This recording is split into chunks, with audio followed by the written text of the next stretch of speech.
महेश बिरादार आणि अर्थातच show stopper Vedanta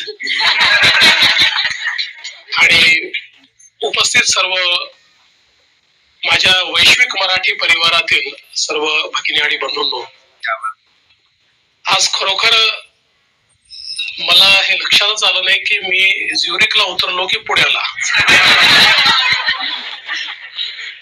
ज्या प्रकारे आपण सर्वांनी एअरपोर्टवर अतिशय सुंदर अशा प्रकारचं स्वागत केलं, मराठमोळं स्वागत, हे एअरपोर्टवर बघून मला तर आनंद झालाच. पण आपले अँबॅसेडर साहेब असं म्हणाले की यापूर्वी असं स्वागत कधी आम्ही बघितलंच नाही.